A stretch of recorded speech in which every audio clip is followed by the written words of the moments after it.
एक लड़की ने सुसाइड की ट्राई की और उसके बाद उसका एक्स हस्बैंड और लवर ये दोनों उसे कन्फ्रंट करते हैं। आखिर इस मोड़ तक उसकी लाइफ पहुंची कैसे, या आज की हमारी मूवी द डीप ब्लू सी ये 2011 के एक हॉलीवुड मूवी में हम जानेंगे। अगर आपको वीडियो अच्छा लगता है तो प्लीज इसे लाइक और कमेंट जरूर कर दीजिएगा। बिना किसी तरीके एक्सप्लेनेशन स्टार्ट करते हैं। मूवी स्टार्ट होती है और हम हमारी मेन कैरेक्टर हिस्टर को देख सकते हैं। उसने रात में फ्रेडी के लिए एक लेटर लिखा, कुछ गोलियां ली और सुसाइड करने का ट्राई किया। ये जो हमारी स्टोरी है इसका टाइम पीरियड 1950s का। इस सब के पीछे का रीजन अब हमें पता चलता है।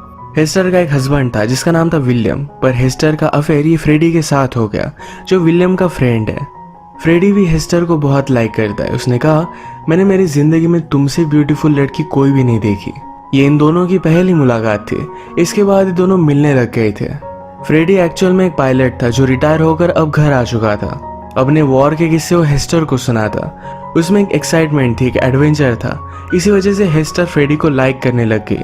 वो दोनों फिर इंटीमेट हो गए थे। इसके बाद हमें फिर से प्रेजेंट दिखाया जाता है। हेस्टर के लैंडलॉर्ड को पता चल गया कि हेस्टर ने सुसाइड का अटेम्प्ट किया है। उसने जल्दी से हेस्टर की हेल्प कर दी। इसी बिल्डिंग में मिस्टर मिलर रहते थे। उन्होंने कहा, गोलियों का इतना कम डोज लेने से किसी की भी डेथ नहीं हो सकती। हेस्टर को इसके बारे में पता नहीं था। आजकल हेस्टर अपने हस्बैंड विलियम को छोड़कर फ्रेडी के साथ रह रही थी, पर फ्रेडी कुछ दिनों के लिए बाहर गया हुआ था। हेस्टर के कांटेक्ट में फ्रेडी का फ्रेंड भी है जिसे बुलाया जाता है। हेस्टर ने लैंडलॉर्ड से कहा कि प्लीज इसके बारे में फ्रेडी को कुछ भी मत बताना, मैं पागल थी जो ये सब कर रही थी। फिर से फ्लैशबैक में हम देखते हैं कि हेस्टर और फ्रेडी हमेशा मिलने लग गए थे। जो भी सिचुएशन थी इसे कन्फेस करने के लिए वो चर्च में गई। वो फादर से पूछती है कि अब उसे क्या करना चाहिए। फादर ने कहा, तुम्हारा एक हस्बैंड है, तुम्हें उसके पास वापस जाना चाहिए। एक दिन हेस्टर विलियम के साथ अपनी मदर इन लॉ के पास गई हुई थी। उसकी मदर इन लॉ और वो एक दूसरे को बहुत ज्यादा हेट करते हैं। विलियम ने कहा, प्लीज उसे 1-2 दिनों के लिए झेल लेना। रात में डिनर करते वक्त मदर इन लॉ ने पूछा, क्या तुम कोई गेम खेलती हो? टेनिस वगैरह खेलना विलियम को बहुत अच्छा लगता था। हेस्टर कहती है कि इन गेम्स का वगैरह मुझे कुछ पैशन नहीं है। मदर इन लॉ ने कहा, इस तरीके से पैशन की बातें करना अच्छा नहीं होता। आदमी को सिर्फ थोड़ी सी एक्साइटमेंट होनी चाहिए। पैशन आदमी को बहुत ही गलत रास्ते पर लेकर जाता है। ये बात हेस्टर को अच्छी नहीं लगी। वो कहती है, मुझे हमेशा से टेनिस वगैरह खेलना वेस्ट ऑफ टाइम लगा था। इन दोनों में झगड़ा होने वाला था, पर विलियम इन्हें रोक लेता है। अगले दिन सुबह ये टी के लिए फिर से मिले। मदर इन लॉ ने अपने गार्डन का बहुत ही अच्छे से ख्याल रखा था। हेस्टर इसके बारे में उसे कॉम्प्लीमेंट करती है।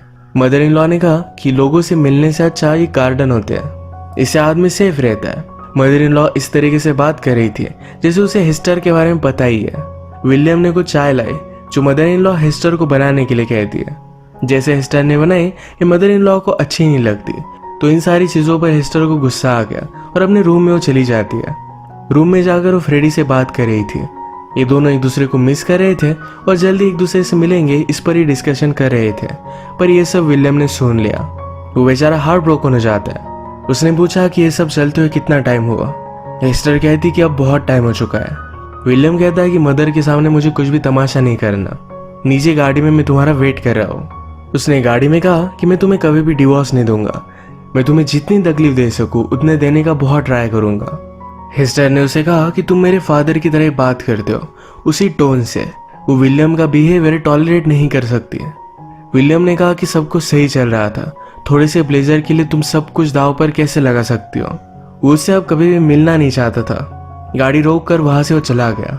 इस इंसिडेंट के बाद ही फ्रेडी और हेस्टर ये दोनों एक साथ रहने लग गए थे। फिर से हम प्रेजेंट में आते हैं। अभी अभी हेस्टर ने सुसाइड का ट्राई किया था और अगली सुबह वो फ्रेडी का वेट कर रही थी। फ्रेडी घर पर पहुंचा। हेस्टर सैड म्यूजिक सुन रही थी तो हैप्पी म्यूजिक लगा देता है।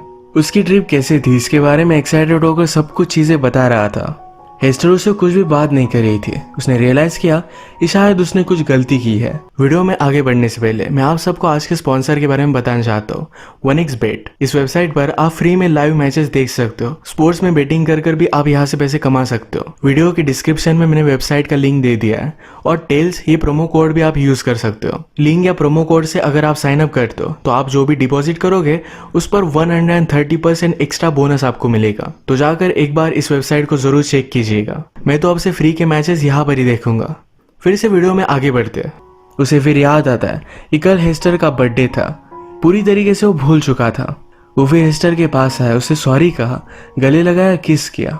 हेस्टर भी उसे माफ कर देती है, पर हेस्टर के पास फ्रेडी को एक पॉकेट मिला। इस पॉकेट में उसके लिए नोट लिखी थी। ये वही सुसाइड नोट है। हेस्टर कहती कि प्लीज इसे पढ़ो मत, पर फ्रेडी ने कहा कि इस पर मेरा नाम लिखा है। ये पढ़ने के बाद वो बहुत ज्यादा गुस्सा हो जाता है और गुस्से में वहां से चला गया। फ्रेडी के जाने के बाद हेस्टर का हस्बैंड विलियम वहां पर पहुंच गया। लैंडलॉर्ड को हेस्टर के हस्बैंड को बताना सही लगा था। हेस्टर उसे यहाँ देखकर सरप्राइज थी। हेस्टर ने कहा कि लास्ट टाइम हम जब मिले थे तो तुमने कहा था कि तुम्हें मुझसे फिर से कभी भी नहीं मिलना। विलियम कहता है कि तब मैं गुस्से में था, तब मैं कुछ भी बात कर रहा था। क्या फ्रेडी ने तुम्हें छोड़ दिया है? हेस्टर कहती कि ऐसा कुछ भी नहीं है। वो पूछती है कि क्या अब भी तुम टेनिस वगैरह प्ले करते हो? विलियम कहता है कि हाँ। विलियम के फ्रेंड्स के बारे में, उसकी लाइफ के बारे में हेस्टर ने जरा डिस्कस किया। विलियम पूछता है कि फ्रेडी अभी भी तुमसे प्यार करता है? हेस्टर ने कहा कि 10 महीने पहले जितना वो करता था उतना ही करता है, पर 0 - 0 0 ही होता है। इसका मतलब है हेस्टर को लगता है कि फ्रेडी उससे कुछ भी प्यार नहीं करता। विलियम ने पूछा तुम फिर मुझे छोड़कर गई क्यों? हेस्टर कहती है कि मुझे तुमसे कुछ भी मिल नहीं पाता था। फ्रेडी मेरे साथ कुछ ना कुछ तो पैशन दिखाता है। जिस तरीके से हेस्टर फ्रेडी से प्यार करती है, वो एक्सपेक्ट कर रही थी कि फ्रेडी भी उसी तरीके से उससे प्यार करे। इसी वजह से उसने सुसाइड का ट्राई किया था। विलियम ने कहा कि अगर हमारी शादी में हमें बच्चे होते तो क्या कुछ चेंज होता? हेस्टर ने कहा कि हमारे बीच में जो भी था इसमें कोई भी चेंज आने नहीं वाला था। फ्रेडी आज गुस्सा होकर अपने फ्रेंड के साथ पब में गया था और वहीं पर हेस्टर उसका पीछा करते हुए पहुंच गई। उससे बात करने के लिए उसे बाहर लेकर गई। फ्रेडी अपने फ्रेंड को भी साथ लेकर आता है। उसके सामने ये दोनों झगड़ने लग गए। फ्रेडी कहता है कि मैं सिर्फ बर्थडे भूल गया और अगले दिन मैं डायरेक्टली सुसाइड नोट पाता हूँ। अगर हर लड़की ऐसा करती तो बहुत सारी लड़कियां सुसाइड कर चुकी होती। हेस्टर ने सब किया, उसे बहुत बुरा लगा था। हेस्टर ने लेटर में लिखा था कि तुम जो हो वो हो, तुम बदल नहीं सकते और मैं तुम्हें ब्लेम नहीं करती। पर इससे क्लियर था कि फ्रेडी हेस्टर से वो जितना उससे प्यार करती है उतना कर नहीं पाता। इस वजह से हेस्टर सुसाइड कर रही है। फ्रेडी को बहुत बड़ा शॉक लगा था कि उसकी वजह से हेस्टर ने सुसाइड करने का ट्राई किया। वो अपने फ्रेंड से कहता है कि जितना मैं उससे प्यार कर सकूं उतना मैं करता हूँ। तुम किसी से जितना प्यार करो उतना ही प्यार तुम्हें वापस मिले, ये कहीं भी लिखा नहीं हुआ है। मैं मेरी तरीके से उसे बहुत प्यार करता हूँ। हेस्टर कहती कि मेरे ऐसा लिखने का कोई भी मीनिंग नहीं था, प्लीज मुझे माफ कर दो, मेरे साथ घर पर आ जाओ। फ्रेडी उसे स्ट्रिक्टली मना कर देता है और फ्रेडी हेस्टर के पास वापस जाना नहीं चाहता था।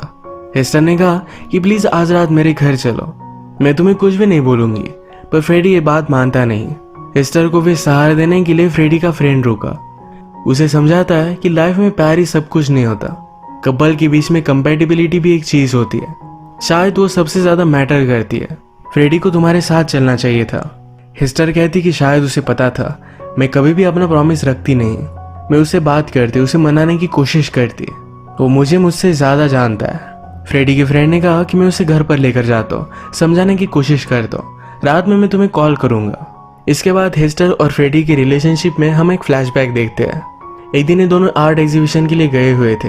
एक पेंटिंग फ्रेडी को बहुत ही फनी लगती है, पर हेस्टर इसके बारे में बहुत कुछ जानती थी। वो फ्रेडी को उसने स्टूपिड समझा। इस बात पर इन दोनों का बहुत बड़ा झगड़ा हो गया। घर आने पर हेस्टर ने उसे मना लिया।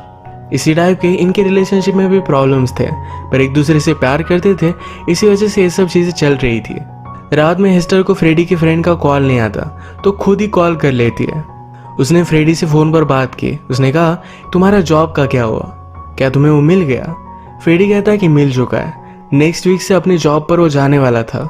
हेस्टर उसे कॉन्ग्रेचुलेट करती है, कहती है जाने से पहले अपना सब सामान लेने के लिए प्लीज तुम खुद आना। मैं प्रॉमिस करती हूँ कि मैं तुम्हें कुछ भी नहीं बोलूंगी, प्लीज एक बार मुझसे मिल लेना। वो चलते चलते घर पर आती है और उसका विलियम वेट कर रहा था। वो उसके लिए बहुत ही वरीड है। विलियम कहता है कि तुमने ये सब किया क्यों? हेस्टर कहती कि फ्रेडी के साथ वो कुछ ना कुछ तो फील करती थी जो विलियम के साथ उसने कभी भी किया नहीं था। विलियम चाहता है कि हेस्टर फिर से उसके पास आ जाए, उसका ख्याल रखना चाहता था, पर तभी यहाँ पर फ्रेडी आ गया।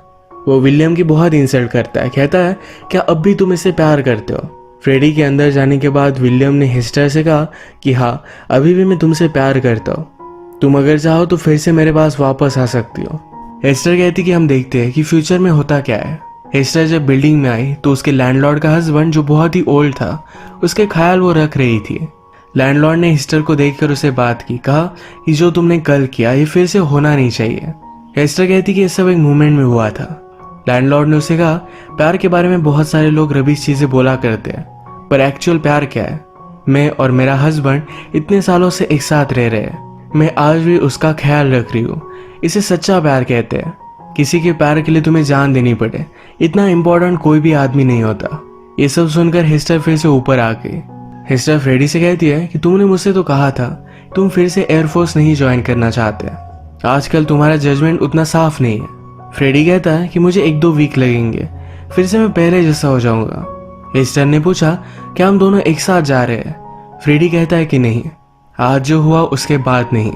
तुम्हें एक्सपेक्ट कैसे कर सकती हो? मेरी वजह से तुम्हें सुसाइड करनी पड़ी, इसके बाद मैं तुम्हारे साथ नहीं रह सकता। हेस्टर ने कहा कि तुम्हारे जाने के बाद अगर मैंने फिर से ट्राई किया तो फिर क्या होगा? फ्रेडी कहता है ये चांस हम दोनों को लेना पड़ेगा। हेस्टर फ्रेडी से कहती है कि प्लीज आज रात यही रुक जाओ, मैं तुमसे कुछ भी बात नहीं करूंगी, कोई भी आर्ग्यूमेंट नहीं करूंगी। वो आज रात बहुत ही अकेला महसूस कर रही थी।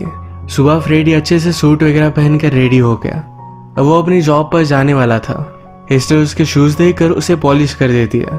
फ्रेडी अब भी हेस्टर के लिए केयर करता है। उसने कहा मेरा सब कुछ सामान वगैरह बेचकर तुम्हें $30-40 मिल जाएंगे, जिसे तुम रेंट वगैरह दे सकती हो। उसने पूछा कि अब तुम क्या करोगी? हेस्टर कहती कि मैं पहले तो डिवोर्स लूंगी, उसके बाद कुछ ना कुछ तो न्यू ट्राई करूंगी।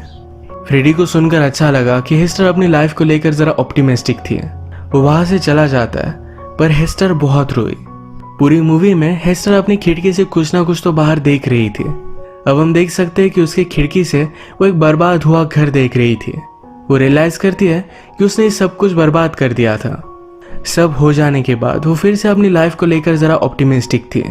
जैसे लैंडलॉर्ड ने कहा कि किसी से प्यार करने का मतलब उनके साथ एंड तक होना। इस रियल लव को फिर से एक्सपीरियंस करना चाहती थी।